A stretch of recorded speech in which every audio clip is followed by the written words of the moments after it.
Kthehemi në studio tani pasi keni ndjekur të gjitha ngjarjet e javës të nderuar shikues, do të flasim përmes një interviste me Ministren Elisa Spiropali. Zonja Spiropali, përshëndetje, mirë se erdhët në studio. Mirë se u gjej Nisida, kënaqësi. Do të flasim për shumë tema bashkë, duke nisur që nga reforma zgjedhore, reforma në drejtësi e shumë zhvillime të tjera që na kanë shoqëruar për gjatë gjithë javës, por jo vetëm, por më lejoni tani të intervistë zonja Spiropali me disa zhvillime të fundit që i takojnë fakt ditës djeshme, përsa i takon ish-ministrit Brendshëm zotit Tahiri, 3 vite përpjekje dhe përballje me drejtësinë, por që përsëri duket se situata kthehet nga zero në pozicionin zero. Si e pat vendimin për Tahirin? Nuk mund të komentoj mbi një vendim gjykate, por ndjej një keqardhje të madhe njerëzore për Saimir Tahirin. Besoj kaq mund të thuhet në këtë pikë, nuk jam e njohur me detajet e vendimit dhe nuk e njoh çështjen në brendësi timin, por mund të them që është zgjatur mjaftueshëm sa për ta ndjerë këtë keqardhje për njeriu Saimir Tahiri. A duhet patur në këto rrethana besim tek drejtësia e re në këtë rast, zonja Spiropali, duke qenë me këtë përpjekje, me këtë situatë ku ne prisnim të kishim një vendim ditën e djeshme? Nuk mund të nisesh nga çështje individuale për të gjykuar mbi një reformë kaq të madhe. Forma është shumë e gjerë, ka përfshirë shumë aktor, ka kushtuar shumë si financiarisht, ashtu dhe në energji njerëzore. Është investuar jo vetëm qeveria shqiptare, kjo majorancë me shumë fortë, partnerët tanë ndërkombëtar, por edhe besimi i qytetarëve në një drejtësi të re.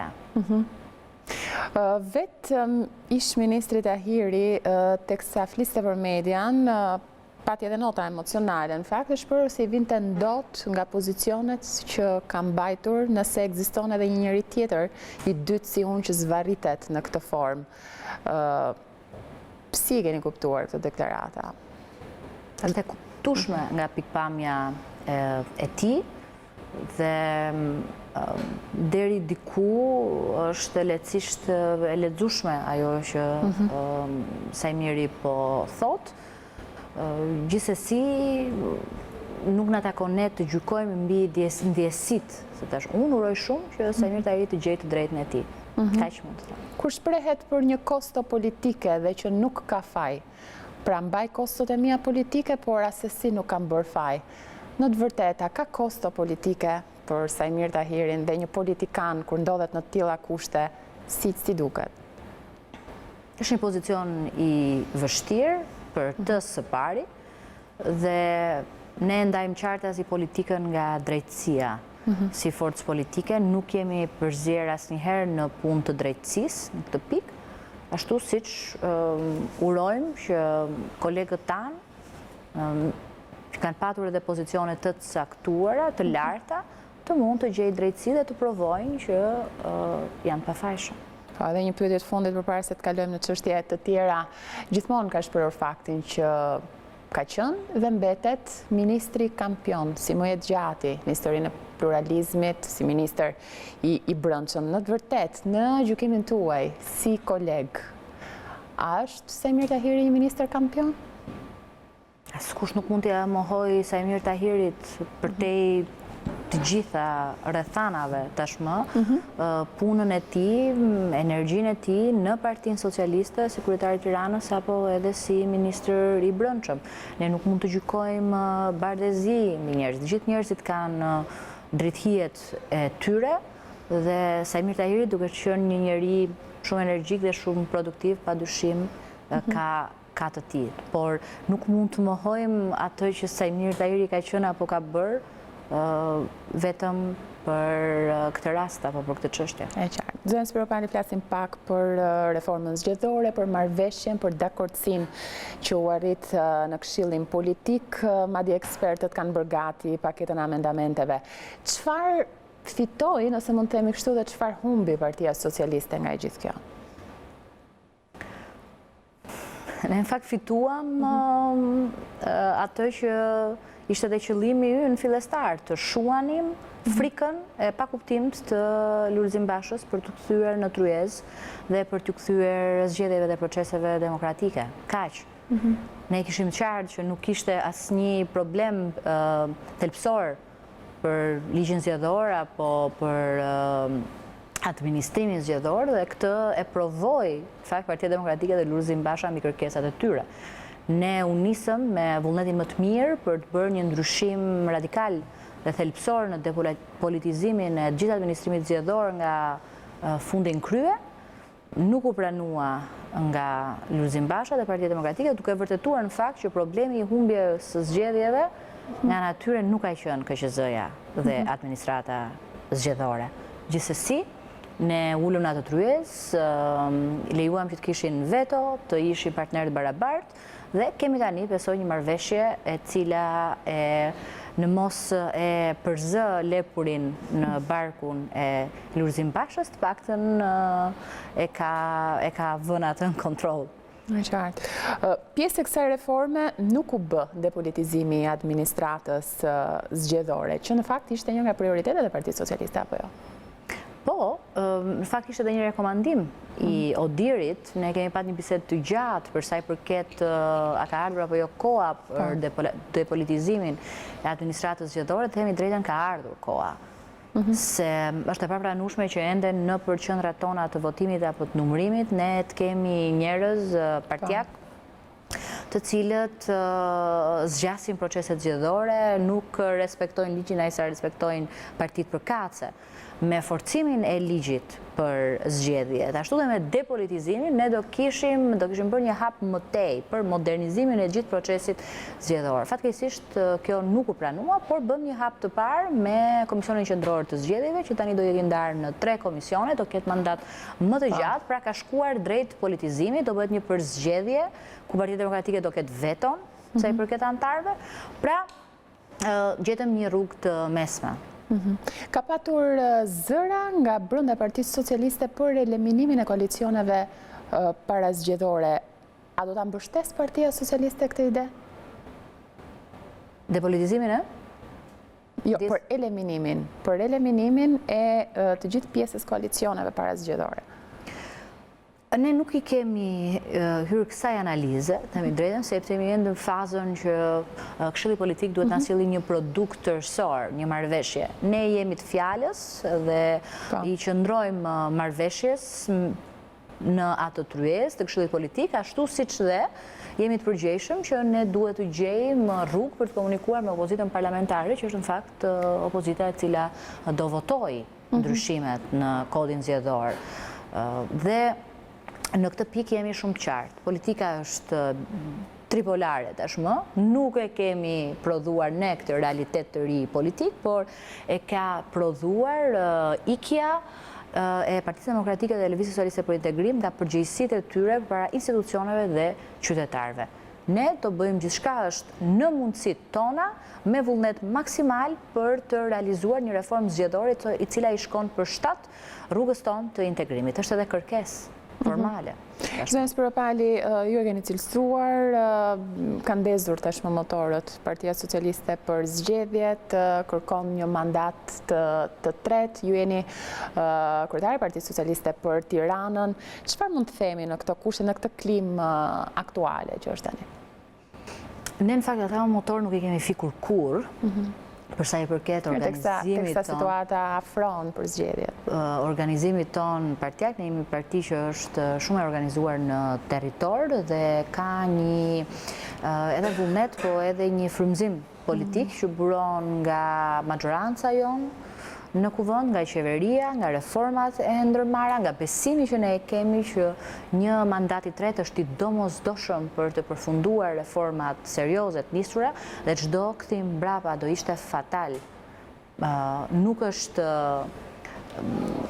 e fshehur, është aty në sy të gjithë publike, deklaratat ish-kryeministrit Sali Berisha apo elementëve të tjerë të opozitës që deklarojnë që do ta rishikoni reformën drejtësi, por edhe reformat të tjera janë domosdoshmëri për shtetformimin, po dhe për konsolidimin e kompiton në tërësi. Ne besojmë që kjo forcë politike, Partia Socialiste dhe majoranca e saj ka mundësuar që Shqipëria të bëj hapa serios drejt konsolidimit si shtet. Dhe këto reforma ne do t'i vazhdojmë dhe në mandatin e tretë. Në këtë pikpamje, organizimi ynë elektoral në territor ka nisur dhe ndjej përgjegjësi të madhe edhe si bashkëdrejtuese e Partisë së Tiranës, bashkëkryetare dhe drejtuese qarku Tiranë, që ne të vazhdojmë në këtë rrugë, në Kamës, në Vorë, në Kavaj, në Rogozhin dhe në Bashkinë e Tiranës, ku transformimet janë të dukshme. Zë Ministre, në fakt, edhe pse Partia Socialiste ka ndezur motorët, nuk e ka figur kur, thoni ju, nga ana tjetër do t'jetë një përballje, me sa duket Partia Demokratike tashmë do të hyjë në zgjedhje, do të nështrohet zgjedhjeve dhe ata kërkojnë të vinë në pushtet. Ka patur zhvillime edhe nga Partia Demokratike për një hapje të saj, madje për seleksionimin e kandidatëve, nuk e di nëse keni ndjekur zhvillimet e 2 ditëve më parë. Si e shihni kundërshtarin përballë, kundërshtarin politik, zënë Spiropali? Në ç'është pozita e shihni Partinë Demokratike apo dhe opozitën në tërësi? Në pozitat e atij që mundohet të rekuperojë në një betejë shumë të gjatë humbjesh. Dhe unë i uroj patjetër të mira opozitës të vendit tim. Nuk jam nga ata njerëz që duan ta shohin opozitën të shkatruar, edhe pse fatkeqësisht një tendencë e tillë vjedhre brenda fakt opozitës shqiptare nga vendimarrjat e drejtuesve të kësaj force politike. Bëhet fjalë për kthim të figurave apo i bëhet ftesë, ndërkohë që në dijenin time ato figura nuk janë larguar me dëshirë nga Partia Demokratike, janë përzënë njerëz me kontribute të caktuara për të konsoliduar pushtetin e një trashëgimtari, që në fakt është thjesht mëkëmbës. Kështu e shoh unë. Pra unë besoj që një pjesë e madhe e legitimitetit dhe gravitetit të Partisë Demokratike është ende te Sali Berisha, ai nuk e ka humbur kontrollin e tij mbi këtë forcë politike. Partia Demokratike në kuptimin figurativ nuk e ka vrarë babain për të ndryshuar thellësisht edhe qasjen që ka ndaj politikës.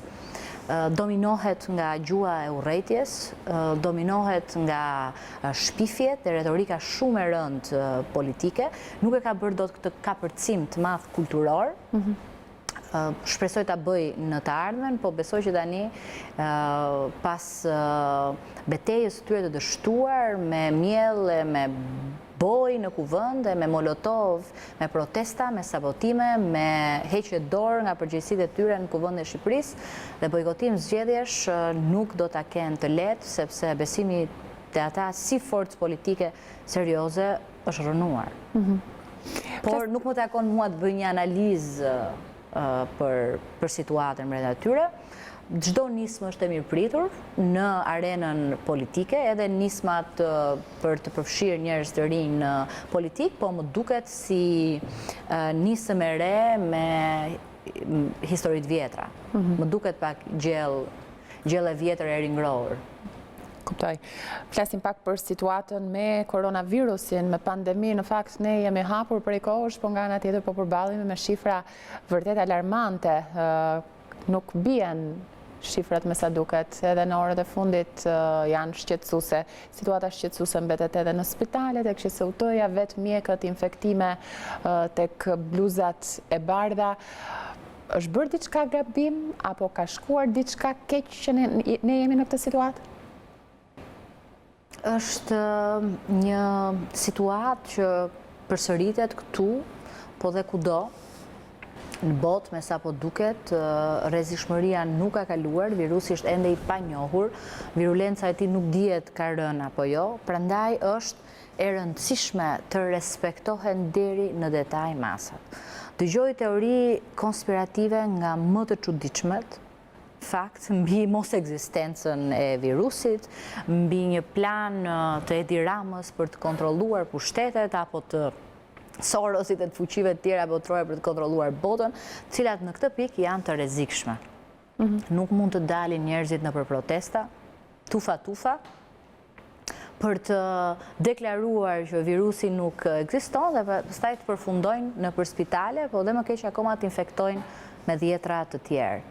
Ne duhet jemi si ditën e parë, dhe mund themi që pjesa e parë e zbatimit të masave, e distancës sociale, e respektimit të rregullave dhe akteve normative ishte shembullore, pra shqiptarët treguan një durim të madh, duhet këtë durim të vazhdojmë ta kemi dhe deri në fund, deri kur ekspertët e kësaj pune të thonë që nuk ka më rrezik, ne duhet të rrim vigjilent në gjitha pikpamjet. Është e papranueshme që dalim tani në për grupe, që takohemi, që të bëjmë takime masive pas një mas dhe në kontakte të tilla, sepse rrezikojmë seriozisht që të krijojmë një problem të madh në sistemin shëndetësor, i cili deri më tani ka qenë shembullor.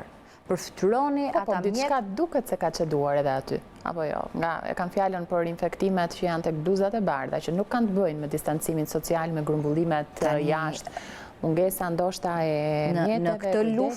Në këtë luftë me armikun e padukshëm, sigurisht që ka edhe ndër bluzat të bardha viktimat të virusit, nuk diskutohet. Ata janë aty në një përballje të përditshme dhe ndoshta i ftoj edhe ata qytetarë që nuk besojnë ky është një problem real, të shohin se sa energji, sa kohë, 24 orë, mjek dhe infermier janë aty duke i shërbyer qytetarëve dhe të shohin në çfarë kushte të vështira punojnë ata dhe në çfarë situate të egër me frymarrjen duhet kanë ata që janë fakt të smur.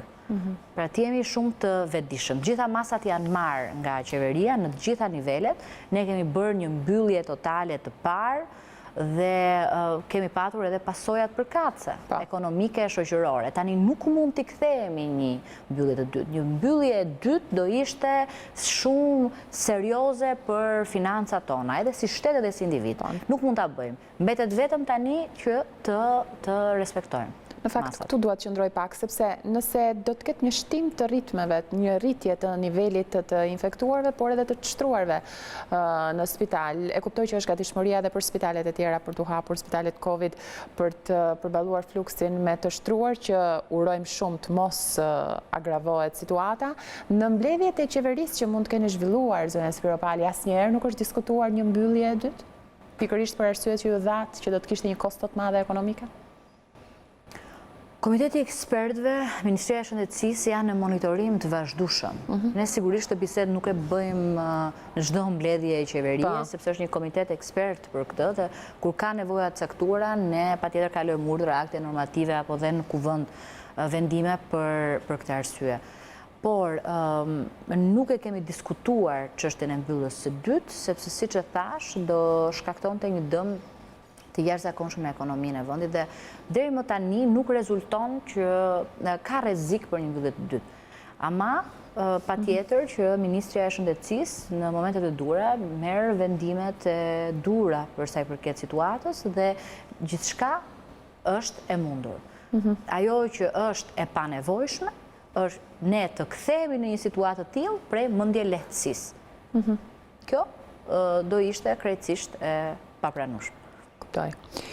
Flasim pak për reformën në drejtësi tani, por unë dua ta nis me një pyetje për sa i takon opinionit të Venecias. Si e lexuat ju opinionin e Venecias, zonja Spiropali, ku theksoi këtu që edhe vetë ambasadori amerikane Yuri Kim ka patur një opinion mbi zbatimin e reformës në drejtësi, duke vlerësuar opinionin përfundimtar të Venecias?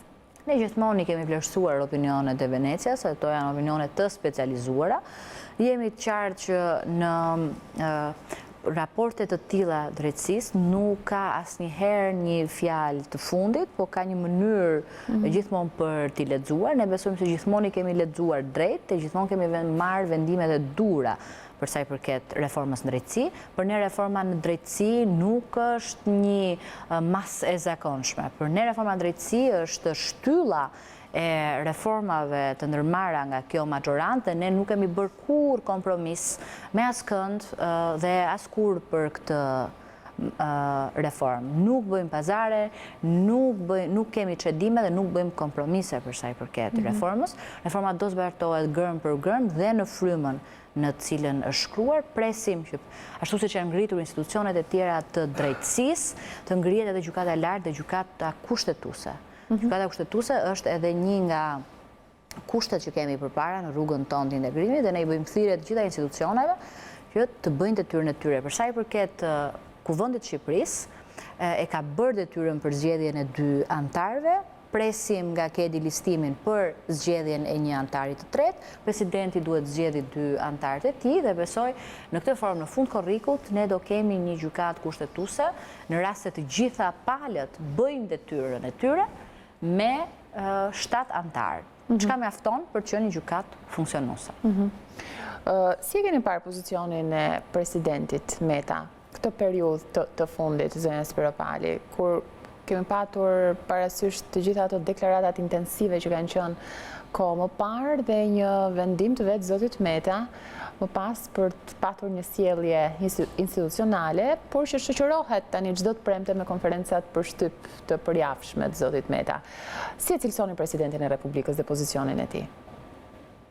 Ne jemi mësuar në fakt me uljet dhe ngritjet e tonit të ardhura nga zyra e presidentit të Republikës. Tani janë të ulta? Po patjetër që respektojmë dhe vlerësojmë më shumë tonet institucionale, se ka patur fatkeqësisht nga zyra e presidentit deklarata shumë të çuditshme, të rënda as pak profesionale dhe as pak përfaqësuese të vullnetit të sovranit dhe të popullit, jo mbi palët, absolutisht të anshme. Dhe ne këtë e kemi deklaruar.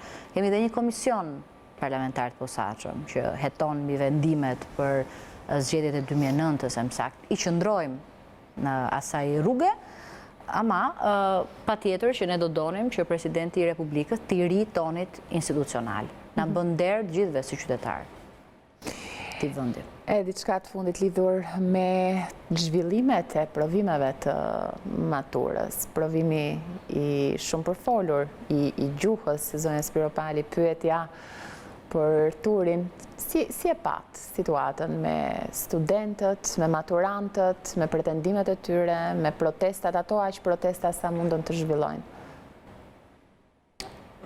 Sa vite mbaj mend këtu, di që në çdo provim mature ka paqartësi, ka gjithmonë pasiguri nga ana e maturantëve dhe deri diku është shumë e kuptueshme, sepse janë duke hyrë në rrugën e profesionit dhe të jetës tyre dhe si prindrit e tyre ashtu dhe ata vetë kanë ato pasigurit përkatëse dhe duan garancit përkatëse. Besoj se të gjitha garancit për një provim të drejtë, të korrigjuar në bazë të një vlerësimi relativ të përgjigjeve u dhanë, si nga institucioni përgjegjës, që është qendra shtetërore, arsimit ashtu edhe nga Ministrja e Arsimit. Për këtë unë nuk kam koment, I uroj vetëm suksese nxënësve dhe besoj që të gjitha këto edhe shakat që shpesh I dëgjojmë, memet, janë pjesë e dëshirës së të rinjve për të qenë sa më pranë vendimarrjes. Po në fakt kishte diçka shqetësuese tek ajo pyetje, kur themi ajo pyetje dhe I gjithë hartimi I testit në këndvështrimin tuaj? Nuk jam eksperte e hartimit teksteve, I besoj profesionistëve që I hartojnë ato tekste nuk I bën Ministri I Arsimit, nuk I bën as qeveria, I bën një institucion I cili vimësisht I ka hartuar testet dhe nuk janë profesioniste përgjykuar mbi një pyetje të caktuar. Prandaj mendoj që vendosja e fokusit e mikroskopit mbi një pyetje të caktuar heq vëmendjen nga gjitha ajo reformë tërësore që është bërë në maturën shtetërore, në rekrutimin e mësuesve përmes portalit Mësues për Shqipërinë, në mbylljen e shkollave që ishin kthyer në shpërndarjes të diplomave, në shitjen e vendeve në maturë apo në universitet dhe besoj që ne kemi bërë reforma shumë thelpsore për të adresuar këtë padrejtësi sistemike. Tani ata që e meritojnë, kalon në një fazë tjetër. A ka brenda sistemit gjëra për çështje për të kolauduar më shumë? Patjetër do ketë gjithmonë. Edhe një pyetje të fundit, a mungon ose a ju mungon si forcë politike, pse jo edhe si ministre, si deputete, opozita jashtë parlamentare për të rikthyer në kuvend, apo rri mirë opozita aktuale që është në poltronat e kuvendit? Nuk e zgjedhim dot opozitën. Flasë në debate, në gjitha Asa të brënda, asa të jashtë, po patjetër që ka patur momentet mira në kuvendin e Shqipërisë, në fatkeqësisht ka patur edhe shumë seanca, shumë momente të rënda, të gjuhës, të veprimeve, të akteve, të cilat nuk duhet të përsëriten. Qoftë kthehen apo jo ata individ. Opozita nuk është çështje individesh, opozita është frym, opozita është besim, është alternativë, të cilën fatkeqësisht ne nuk e kemi patur. Zë Ministre, ju falenderoj që ishit me mua në studio, nda mbash të bisedë. Faleminderit, Nisida. Ne tani do të shkëputemi për një hapësirë publicitare, përfunduam këtë bisedë me zonjën Elisa Spiropali, kthehemi pas pak drejt për drejt.